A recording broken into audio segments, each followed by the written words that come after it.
Hey, it's Matthew Cudmore, and welcome to Story Behind the Stone. Today, we're joined by Louise Fetigan of Little Troopers to talk about the unique challenges faced by military families and their children in the United Kingdom. We explore how her lived experience as a military parent inspired a national movement, and how Little Troopers is helping thousands of children feel seen, supported, and connected. Louise, thanks for the work you're doing to build belonging and resilience in military families in the UK. And to our listeners, thanks for tuning in.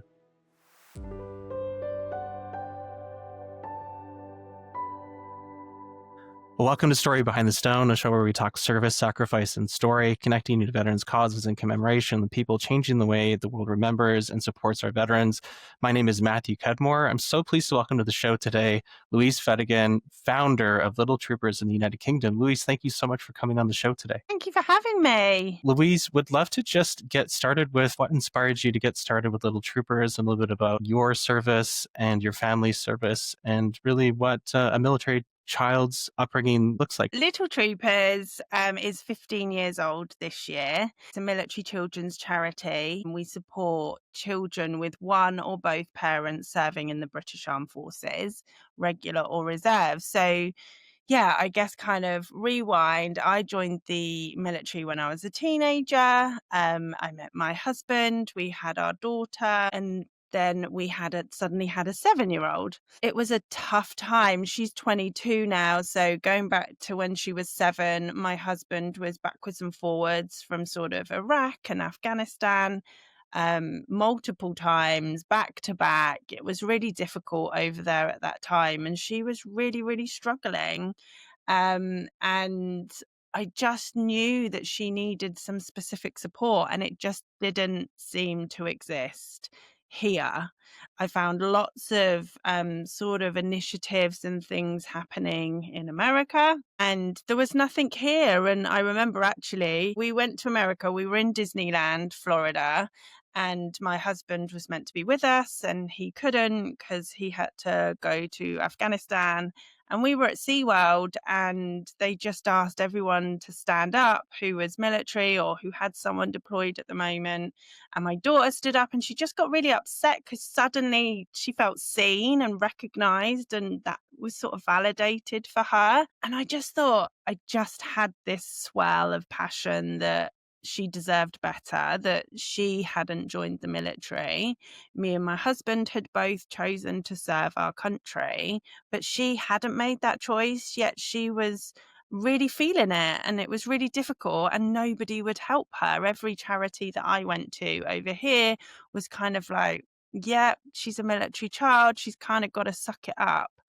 And I just really didn't agree with that. And I felt if my daughter Madison is feeling that, then how many other thousands of children in the UK are also struggling with deployment and life as a military child and not feeling recognized or validated for their life and the challenges, the unique challenges that they do face. So I kind of embarked on this journey, got out the military myself, and embarked on this journey to found a charity with no previous charitable experience. It's every day is a school day. I'm learning still 15 years on. And yeah, I guess that's how the charity came to be.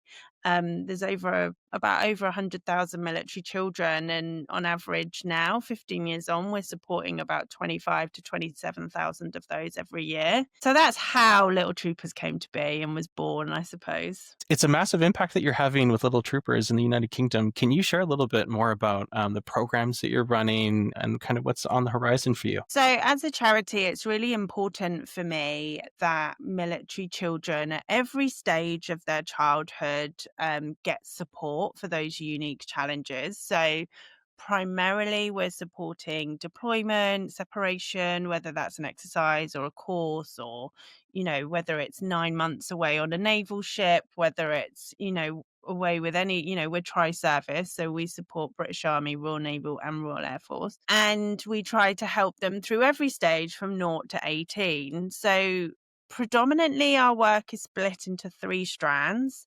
So we have at home, which is really for me about empowering the parent. I wanted to be empowered when my daughter was 7. I just wanted to have tangible resources at my fingertips that I could utilize to support her. So that's a lot of what that at home strand of work is. It's lots of tangible resources, but also we have a therapy program that awards military children one-to-one therapy, specifically for those military challenges around belonging and identity and moving home and school and friendships, all that kind of thing. We have All Together, which is where we literally bring military children all together in lots of different ways. We have family reconnection camps where we bring families together pre or post a deployment to spend time together, kayaking, co-steering, that kind of thing. Online All Together, which is we've got dinosaur workshop this Saturday. We've got dance, we've got art, we've got science. So that's online. So all the kids that have got parents deployed can log into that. We've got a physical newspaper where all the military children write their articles into us about their school or somewhere cool that they live or whatever it may be. And then we create a newspaper twice a year for that. And yeah, so at home is lots of empowering resources and initiatives to support military children. And then we have At School, which we launched in 2018. And that's a national Educate the Educator program. So it's about really helping education settings to understand what those unique challenges are. Not every head teacher or teaching assistant or whatever it may be has got military experience. So it's about helping them to understand the challenges that military children face and then providing resources to help them support military children in education. It's not unusual in this country for military children to be moving schools every 2 years. My daughter went to 9 different schools because we just moved around all the time, and she couldn't take a foreign language GCSE because she'd done French, then German, then a year of Spanish, then back to French. Like, she just wasn't at the stage to be doing an exam in a foreign language. So At School is really sort of educating the educator, helping schools to better support military children in their education settings. And then our final strand of work is in healthcare. So that is where we work with various children's hospitals or doctor surgeries or in the community. So with healthcare professionals who are supporting military children who might be poorly or had an accident, but who are also going through deployment because the parents are away or they're just about to move home or their friends move from school. So that is predominantly our breadth of work. What are the most common things that these children are saying? What are they experiencing when their family are on deployment? There is no one size fits all. Some children will struggle with one thing, and then some other children will find that particular scenario quite easy. So I think the main things that children, and obviously a lot of this I was personally going through it, so could see it. So I think a lot of it is belonging and identity. And there really is lots of work that we do around belonging and identity. So I always say, if I'm ever giving keynote speeches or whatever, I always say, don't ever ask a military child, oh, where are you from? Because they will not be able to answer you. Like, my daughter was born in Germany, has lived in 3 countries, has been to 9 schools, has lived all over the UK. You know, she's not from anywhere. But just because you're not born and raised in exactly the same town for your whole life doesn't mean you have any less of an identity.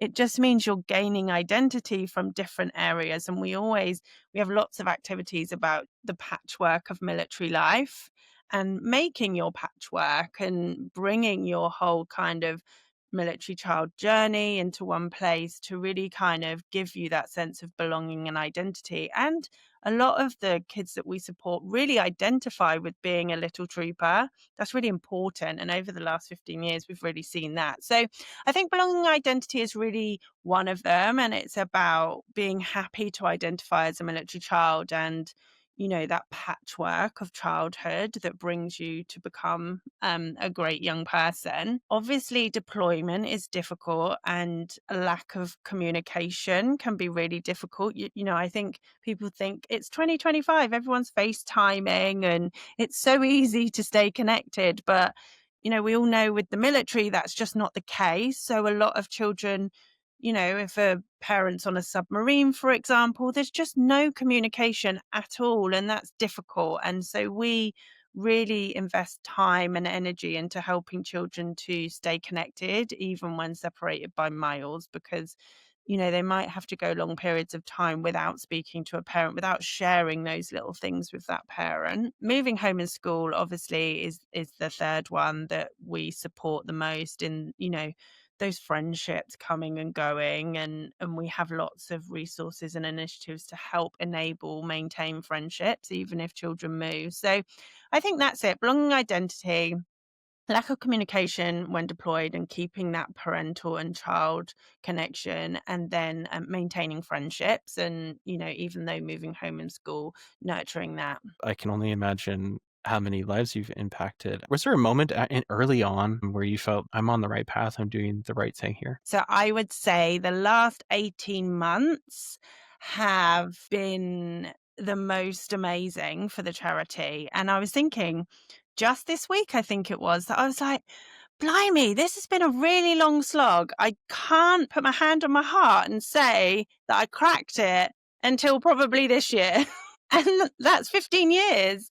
I just, in the early days, I was really passionate about supporting my daughter. My daughter was struggling visibly, physically. She was really impacted. My husband had done 7 deployments by the time she was 7. So I guess in the early days, I was really emotionally attached to it. It meant so much to me. I just felt I cried on everything, any podcast, any interview, anytime I spoke about the charity, I just cried because it meant so much and I felt so passionate about it. And I just wanted to make a difference for my daughter. So I guess in the early days, it was just all a little bit clouded. And, I was learning. I'd never done any charitable leadership before. So I was learning on the job. And, you know, I definitely think in the last kind of 5 or 6 years, I've known what I've wanted to kind of achieve and what I wanted to do. And then I guess there was a period of change. I lost my brother very suddenly 3 years ago. And I had nearly a year off work. And that just put everything in perspective. And the only thing I can think is when I came back to work after losing my brother, I just had this fire in my belly. I was just like, I am going to make this the best thing it could ever be for as many military children. I want to create a legacy. And yeah, I guess I've just had like a real fire in my belly for the last kind of 18 months. And when I look back at what we've achieved in just this year, to be honest, some of the opportunities, some of the projects we've got funding for, I definitely think we've been able to exponentially grow in the last year. So in answer to your question, I think it's taken me 15 years really to reach the sweet spot. You have an exciting new project that's coming online this year, the Little Troopers Club. I'd love to share more about that. I'm super excited about Little Troopers Clubs because, again, it's something that I think can really make a difference to thousands of military children. So the schools project, again, was born out of personal experience. My daughter went to lots of schools. I would say out of the whole 9 schools, 1 probably got the support for military children right. So it was just evident that there was what we call here like a postcode lottery. So if she was in this school here, they could have great support for military children and they've got it all sewn up, and they're really lucky. But then if you get a military posting and you have to leave that school and you go to a school on the other side of the country and they have no support for military children at all, there's this real kind of peak and flow of support for military children. The Little Troopers Clubs has been born. It's taken me a really long time to kind of get the funding together and kind of get that project all together. But we are launching. I'm super excited. I'm super passionate about it. And the whole ethos of this project is really to advocate that every school starts a Little Troopers Club. We're providing everything to the schools to do that, all the session plans, all the resources they need, everything to set up their club. My objective, my aim is to really bring national benchmarks. So it doesn't have to be weekly, it might be termly or it might be monthly, but that as many schools as possible in the country have a Little Troopers Club. So when a child has to move and everything around them in their life is changing, their bedroom, the park they play on, their friends, what their house looks like, what their garden looks like, their teachers, everything in that child's life is changing, but they are leaving a Little Troopers Club in their school, and they will be able to start their Little Troopers Club in their new school, that it can bring a real thread of continuity that doesn't break with that transition of that moving. And that really is what I'm trying to achieve with that project. How can parents, how can teachers, administrators kind of get involved with this as you're rolling this out? Our website is littletroopers.net, and on our website we've got an at school area, and in that area there's a Little Troopers Clubs area, and it's free, it's fully funded. Schools can just sign up on the website. We then post them a pack, but then there is also lots of downloadable resources. So it's just super easy, non-labor intensive. There's no financial cost involved.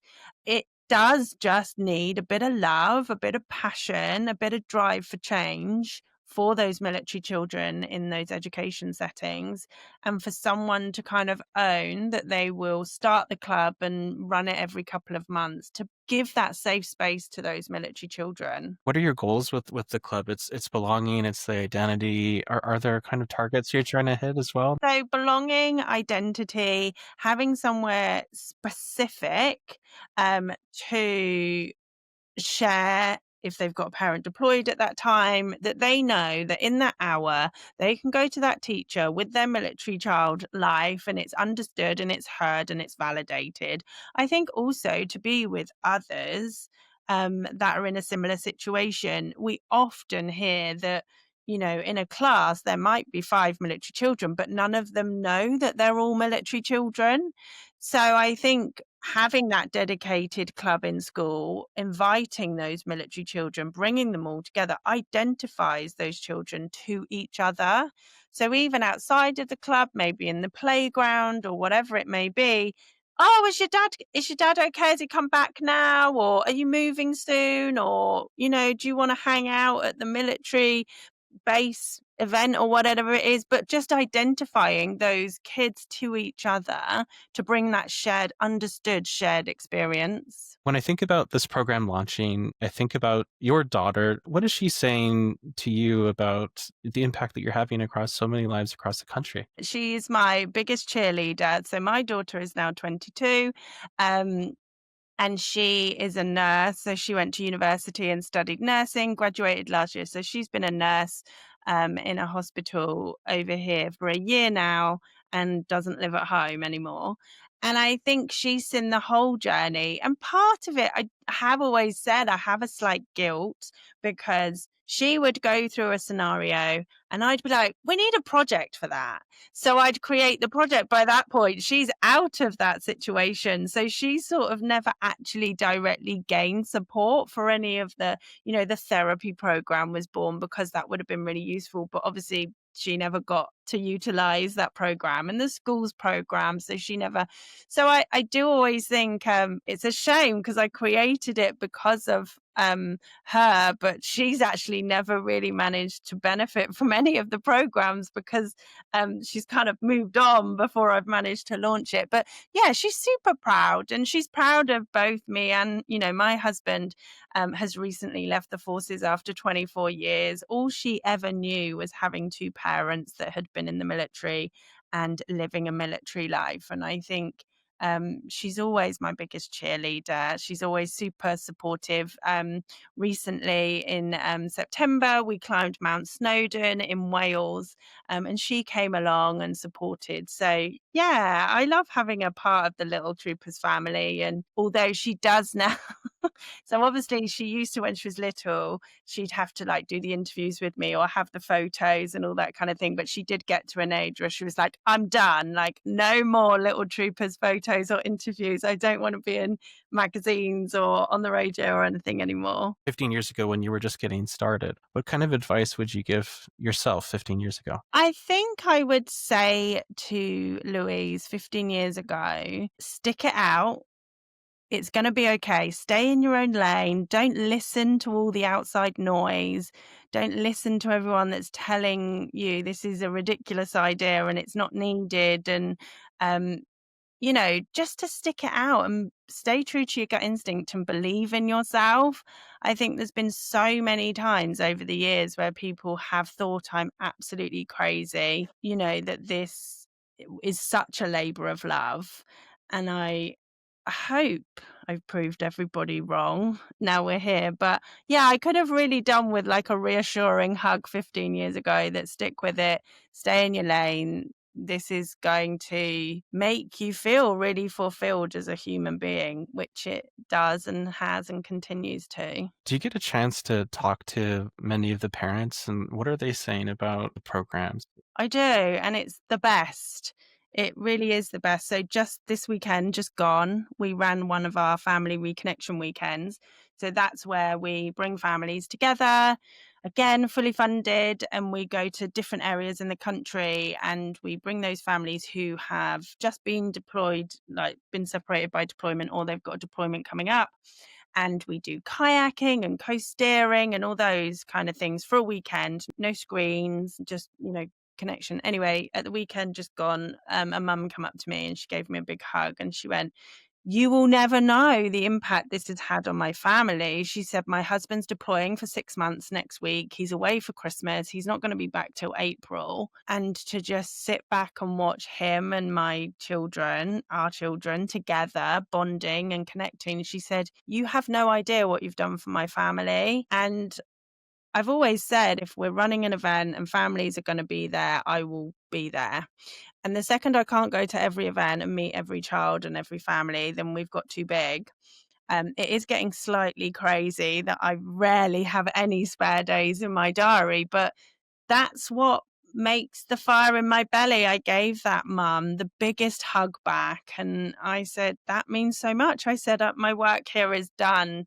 This is what I needed as a military family and no one was able to provide it. So the fact that I have been able to take that personal lived experience and now create things that are supporting our military families is just so special. Looking towards Christmas, you do have a Christmas Smiles Box program. Can you share a little bit more about that? Christmas is really, really difficult when you have someone deployed.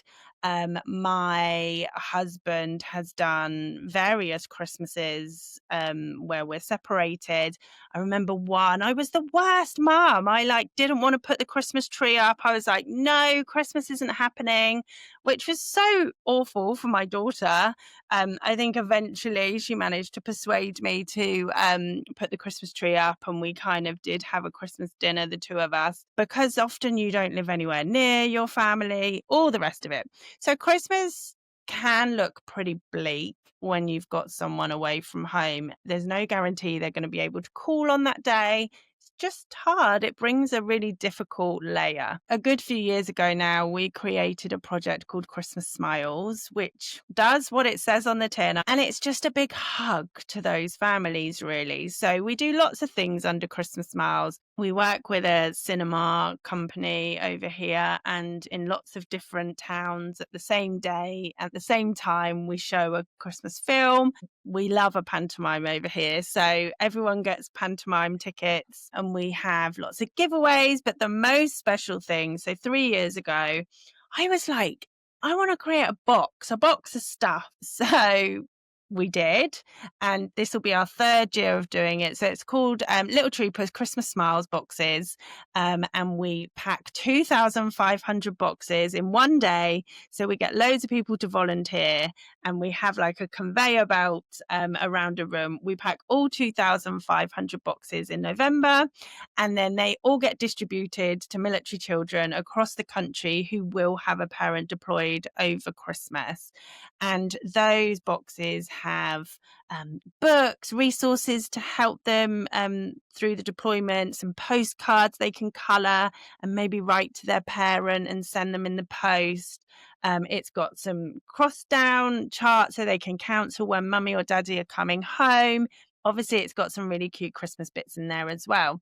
So they all get sort of shipped out, all across the country to where military children have a parent away. We then get some just gorgeous photos and videos of children getting their boxes and smiling, which is the whole point of the project. And then often we get the parent who's deployed emailing us or commenting on social media saying, I'm away, I'm on a naval ship, or I can't be there at Christmas, but I've seen this photo of them opening this box, and you've made me smile as well as my child. So it's super worthwhile. Every one of those boxes is packed with so much love, and it's a big thank you. Being away over Christmas is a huge sacrifice, and it's a sacrifice for the family that have someone away over Christmas. So it's a bit of a thank you as well, but it's special. How can people support you, keep in touch, keep inspired with what you're doing? littletroopers.net is our website. It's got everything on there, super easy to use. And then we're across social media. So come and find us. We're on Instagram, we're on Facebook, we're on X. You'll be able to find us, Little Troopers, really easy. And yeah, come and join the community and see what we're getting up to. And if you're a military family, hopefully we can support you as well. I'm thrilled to see so many exciting things coming on the horizon for you and for Little Troopers. Thank you so much for coming on the show today. Thank you for having me. It's been a pleasure.